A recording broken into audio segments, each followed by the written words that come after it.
I've had enough. The complete dependency on analytics is costing the Marlins wins.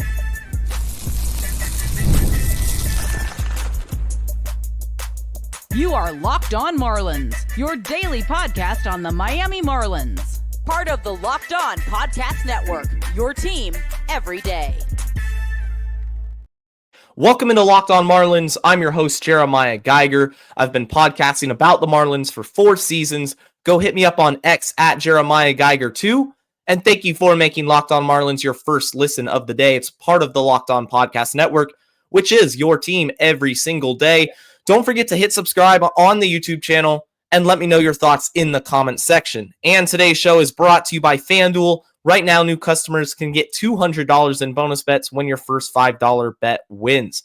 And on today's show, I have to talk about this horrible decision last night to pull Edward Cabrera from the baseball game. He was cruising, and then he gets pulled out. The Marlins end up losing 2-1. The over-reliance on analytics is costing this baseball team wins. Plain and simple. And I've had enough. I'm going to talk more about Edward Cabrera. Is he legit? Am I finally a believer in him as a starting pitcher?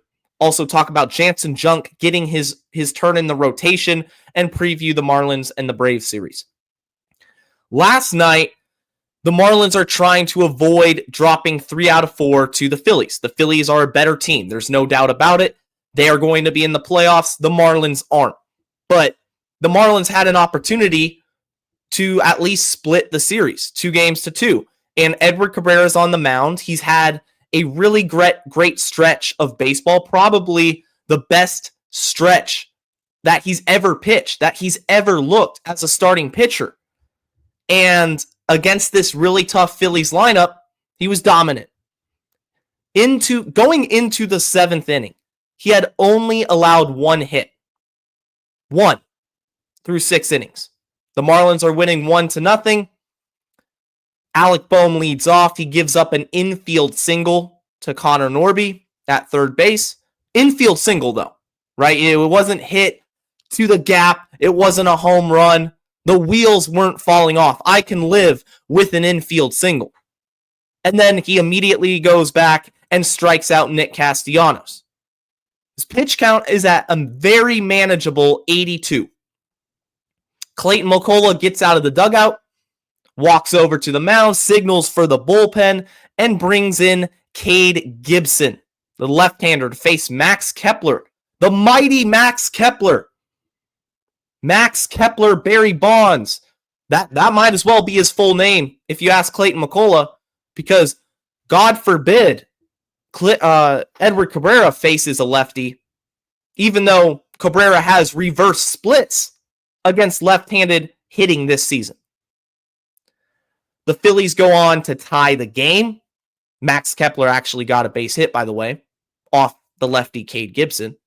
And they go on to win when Kyle Schwarber hits a solo home run in the 8th off Anthony Bender. The Marlins offense had been sputtering all night. Christopher Sanchez dominated as well. He went 8 innings in this one. Marlins only put up 1 run. They lose the game by a score of 2-1.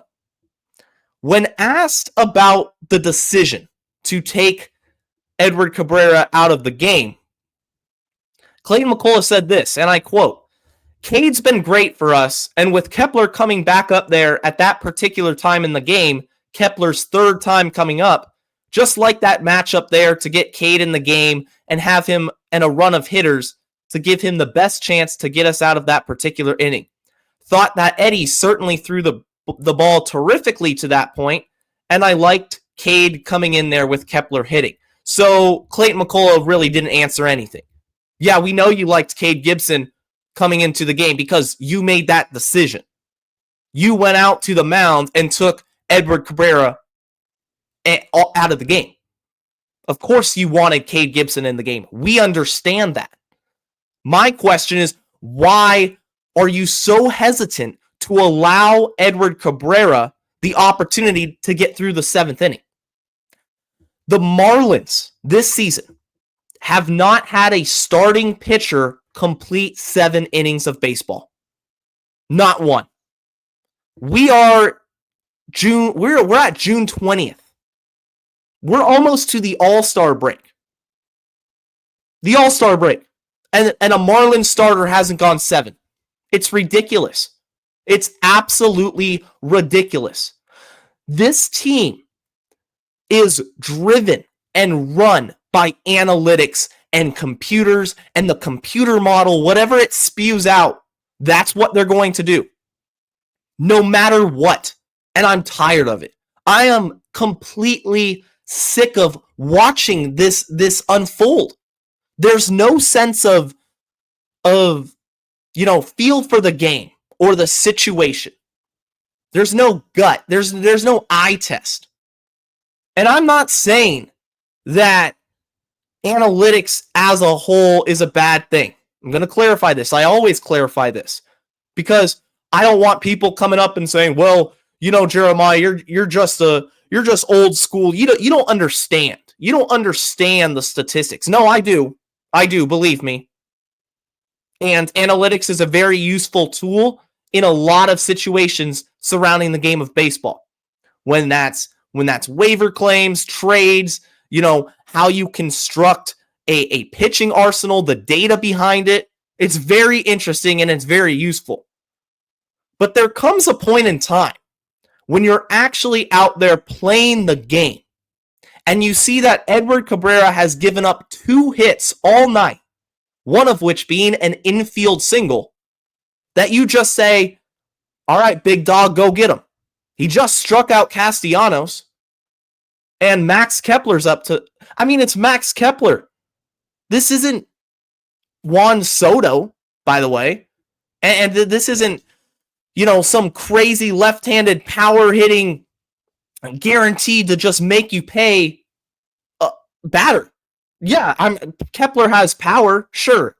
But Cabrera had been dominant the whole game. Every time a situation like this occurs, it reminds me back in the 2020 World Series when Blake Snell got pulled in a elimination game. If the Rays lost, they were done. They were going to lose the entire World Series.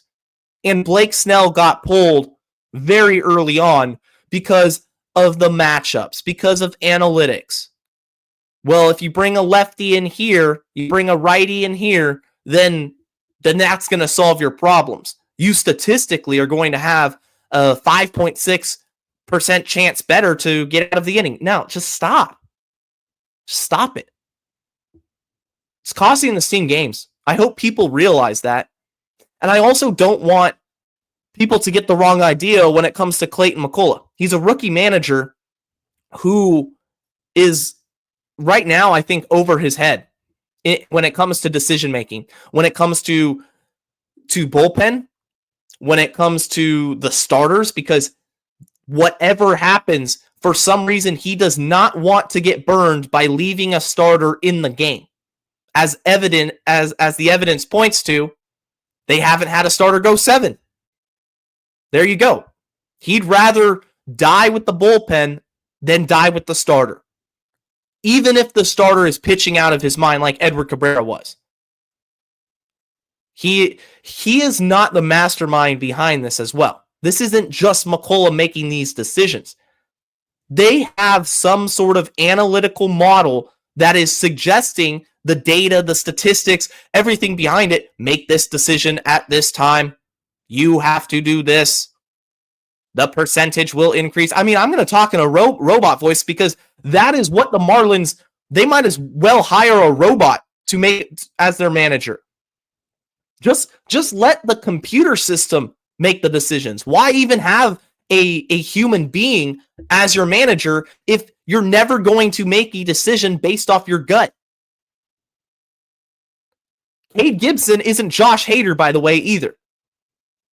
You know what I'm saying? Like, if it's a lefty-lefty matchup and you have some superstar left-hander out of the pen, I can honestly live with that, even with the low pitch count. If you tell me the Marlins have Josh Hader and they want to bring Josh Hader in the 7th for some reason to go get Max Kepler, and it works out, sure. That's Josh Hader. It's Cade Gibson. With all due respect to Cade Gibson, he's not some star left-hander out of your pen. It's infuriating. This team just grinds my gears when it comes to these decisions. Play baseball. There's no baseball guys. Like the approach isn't just isn't old school. It's not attack hitters. It's just data. Everything is data. Edward Cabrera, though, it should not be lost, behind this whole decision to take him out, that he pitched phenomenal, and he's been pitching phenomenal. It's time to really reevaluate my stance on him as a starting pitcher. I'm going to talk about him right after this.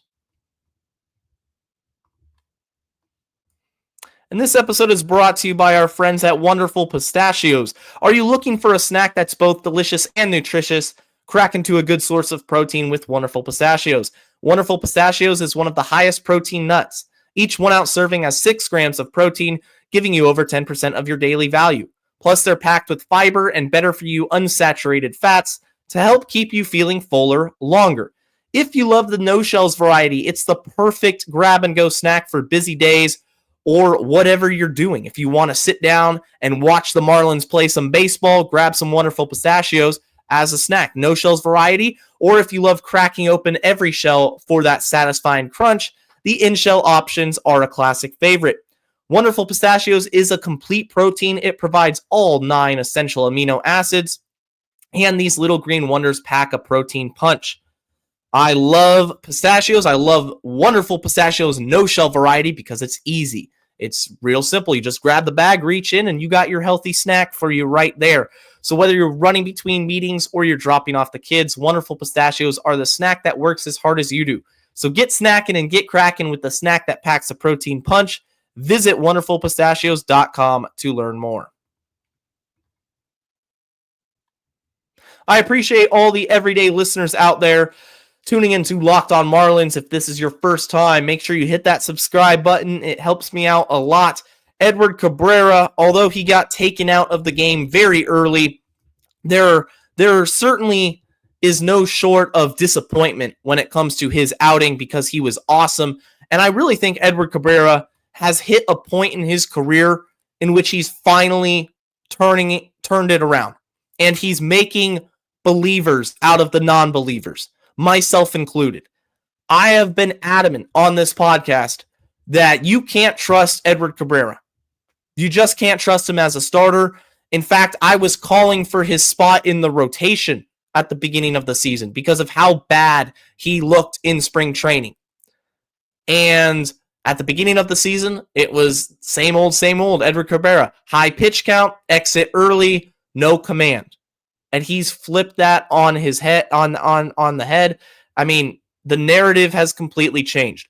One of the biggest things for Edward Cabrera over the last 8 starts, in which he's had a 2.23 ERA. I mean, 8 starts is not a small sample size. He is limiting damage. He's not giving up runs. He's also he's diversified his pitch mix. And I think that's really contributed to this success over the last 8 games. The change, curveball, slider, sinker, he's all throwing a lot. He's really cut down on the 4-seam fastball usage. A year ago, he threw it 27% of the time. That was the second highest pitch that he threw. Now the 4-seam is the lowest. He doesn't throw it a lot. It's the least amount of times he throws that pitch, only at 14.6%. The curveball has been absolutely nasty. We talk about the changeup from Edward Cabrera, and don't get me wrong, that changeup is a weapon. He throws it extremely hard. He'll throw it 94, 95 miles an hour, but the curveball is a weapon that is really unlike any other in his arsenal. The strikeout, the batters right now are hitting 163 against the curve. He has a whiff rate of 41% of the time. So guys are just swinging and missing all the time when it comes to that curve. and it's been a really, really awesome pitch. Cabrera is always going to have, issues from time to time with command. And as long as it doesn't really elevate and become a huge factor, I can live with 2-3 walks in an outing, as long as he's not getting hit hard. For example, like last night, he goes 6 in the third, he struck out 5, he walked 3, but into the 7th, he only had that 1 hit. He finishes the game giving up only 2 hits. That's the key for Edward Cabrera. You can't be getting hit hard if you're a little bit shaky with your command. And that was why part of the reason why I was so hesitant on him in the rotation was because during spring training, he was getting smashed. I mean, guys were just hitting missiles off him. 102 miles an hour, 110 miles an hour. He was getting hit really, really hard. I do like the fact that he's cut down on the 4-seam usage and throwing the sinker more. The sinker has essentially replaced the 4-seamer. The 4-seamer has never been good. I mean, Cabrera throws hard. He has a ton of velocity. He's sitting 96, 97 miles an hour. He can approach 100. Velocity is great, but when it's, really flat and it's not doing anything, a major league hitter is going to tee off on that. So the sinker has an element of movement to it. It's not going from point A to point B in a straight line, and it's going to induce more ground balls. And what pitchers want, they're going to want those ground balls. It gets you out of innings. You get double plays. The Marlins know a ton about double plays and how effective those are for a defense. So I really love that he's changed up his arsenal, and I'm willing to say that I believe the turnaround is legit. Edward Cabrera has finally turned a page on his career. With every passing outing, his stock is going up. I think Edward Cabrera is a prime candidate now to be traded at the deadline. There's going to be a team out there that notices this turnaround. They have the data, and they say, how much more can we expound upon that and improve him even more when he gets into our system and our pitching labs?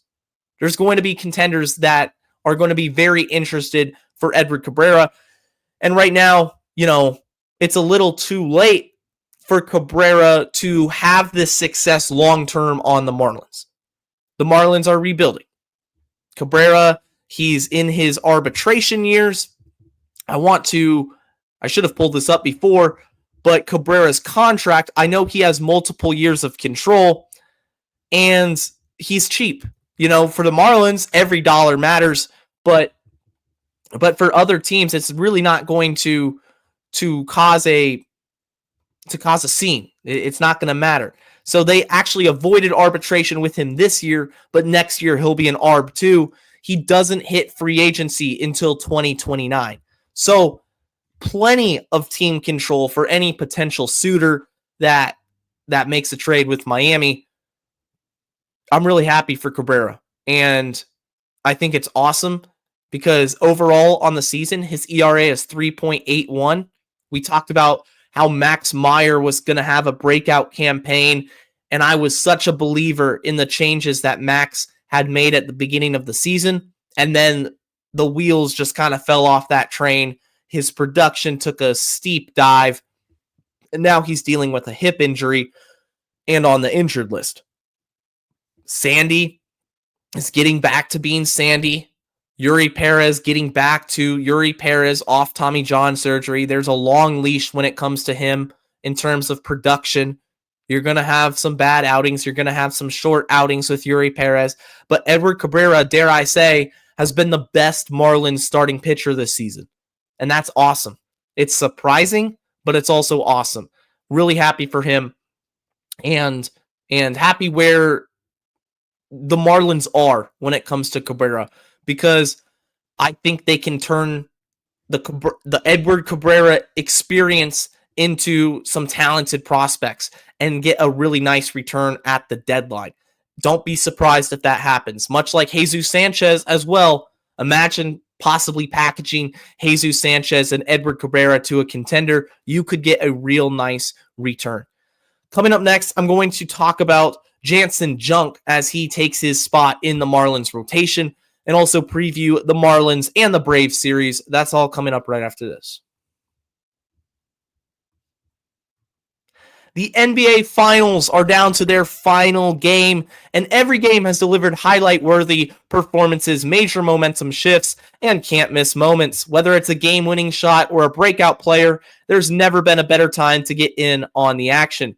FanDuel makes it easy to stay in the game before tip-off and live. With player props, performance trends, and same-game parlays, fans have more ways than ever to play smart and win big. It's Game 7 on Sunday night. OKC and the Indiana Pacers. I have a couple of odds that I want to put out for you. Tyrese Halliburton is plus 265 to score 20 or more points. The key there, it's Game 7. You know he's going to show up in the biggest moments. OKC is also favored minus 7.5. So if you're confident in the Thunder to get the job done at their home court, maybe you consider hitting that, parlaying it with Tyrese Halliburton with the plus 265 to score 20. Because if you're new to FanDuel, that's a perfect time to sign up. You put your first $5 bet on that parlay, you win it, you get $200 in bonus bets. It's absolutely risk-free apart from the $5. That's it. You put $5, you win $200 in bonus bet, guys. Make every moment more with FanDuel. It's the official sports betting partner of the NBA. A reminder that Locked On Marlins isn't just on the YouTube channel, although if you're watching on YouTube, hit that subscribe button. You can also listen on the go, Apple, Spotify. You have Amazon Music, all the major podcast platforms out there. Jansen Junk is starting on Friday night at home against the Atlanta Braves. Jansen has pretty much been a glorified starter up to this point in his Marlins career.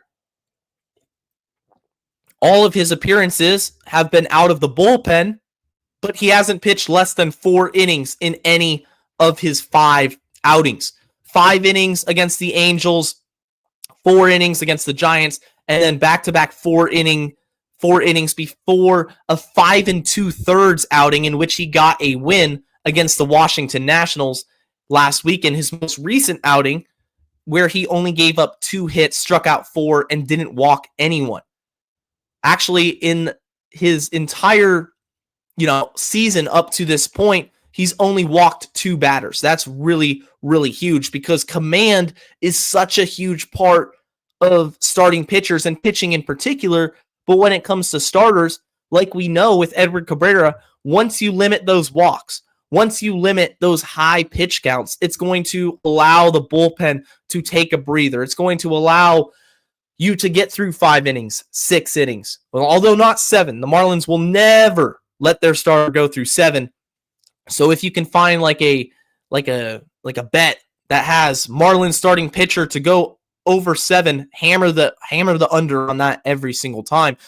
But I'm really excited for Jansen Junk. I think what he brings to the table as a starter is intriguing. When it comes to his previous outings out of the bullpen, there was really only one that really blew him up. It was that it was that outing against Pittsburgh in which he took over for Yuri and gave up 5 earned runs. He also got hit 9 times. They were just kind of teeing off on him at that point. But you take away that one bad appearance. It's only 2 runs in the other 4. So I'll live with that. What I want to see out of Jansen Junk against a powerful Braves lineup, I want to see that fastball. That fastball it has a lot of movement to it. And when you have that induced vertical break, you can go to the mid-90s, sit in the mid-90s, you're going to have some success. I noticed, though, that Junk will probably hover around 93, 94. I think that's due in part to the fact that he's going multiple innings. But, it's his first start on the Marlins. Maybe he's a little amped up. You got a big-time opponent in the house. The crowd is probably going to be pro-Braves fans. You got a chip on your shoulder. Let's go out there. Let's throw 96. Get that fastball up in the zone, attack hitters, and then work your secondary offerings off of that pitch. But you have to set the tone early with your fastball and locating it well, because the Braves are going to crush anything left over the heart of the plate. I know they're having a down season, but don't take that record at face value. They're still a very powerful team. But Junk has an opportunity to stake a claim in the rotation. I talked about this earlier this week. With Adam Mazur, I felt that if Adam Mazur pitched well, they were going to let him go for a second opportunity and try to stick in the rotation, but they go with Junk, and I'm fine with that. I think Junk can stick in this rotation. I do think Mazur will be back up. He was optioned to AAA. The Marlins and the Braves, division rivals. There's no love lost between these two teams. We've seen over the years, the whole saga with Ronald Acuna Jr. and Jose Urena. Acuna taking it personally every time he gets hit with the pitch from a Marlin. He had a knee injury in Lone Depot Park. He's terrorized the Marlins. I respect the heck out of Acuna, and he's a great player. But the Marlins and Braves, they're division rivals. They should not like each other. The Braves are having a down season by their standards. I still think they're going to get on a run here. I still think they're going to be in postseason consideration. But this is a really good opportunity when you look at the pitching matchups for the Marlins to kind of steal a series win. On Friday, you have the Braves with one of their top prospects, 10th ranked prospect, Didier Fuentes, will be making his major league debut against Junk.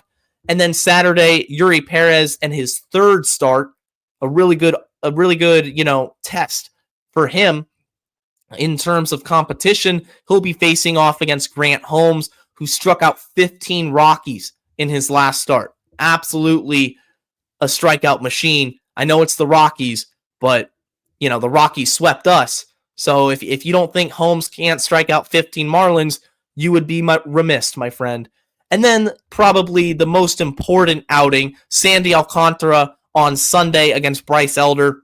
Bryce Elder struggled with the Rockies. He's inconsistent. Sandy Alcantara is hopefully turning that corner. I think Sandy's back, and this is a great, fourth opportunity in a row to have a good start. You had the Rockies, you had the Pirates, the Phillies, which you pitched well to start off the week.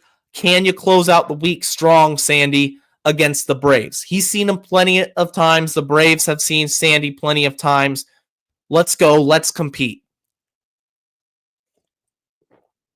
All in all, this Marlins team can play spoiler against the Braves. I mean, the Marlins really aren't going anywhere record-wise.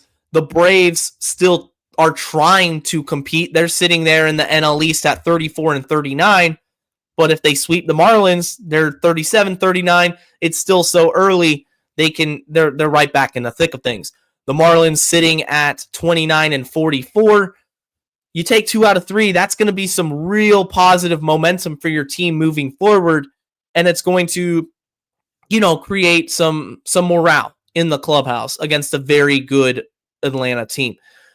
I want to see the Marlins just back off a little bit of the analytics when it comes to this season. Maybe finally this is the series in which we see a Marlins pitcher go 7. There's an outside chance that Sandy can do it when Sandy's rolling. But they live and die with analytics, this team. Absolutely live and die with it. For better or for worse, it's frustrating to me as a fan watching this team just make decisions based off of ChatGPT. I mean, it's ChatGPT, this manager for the Marlins, and then he goes to say, going back to the Edward Cabrera thing, well, I'm never gonna second guess my decision. What if you were wrong? Can you admit that you were wrong? What decisions are we going to see in this one that frustrate Marlins fans? And can the offense really take a step forward? I know they went off for 8 runs in the Philly series, but then they immediately go back down to ground zero and everything crashes back down. They end up scoring only 1 run in last night's game. So I need the offense to show up, especially against the prospect for the Braves. He's making his major league debut. Don't let Didier Fuentes look like the second coming of Chris Sale or, Spencer Strider. Let's stop that hype train. Let's go out and get a dub. That's going to do it for today's edition of Locked On Marlins. For your second listen of the day, go check out the new Locked On MLB Game Night. And until next time, stay safe, stay locked on, and let's go fish.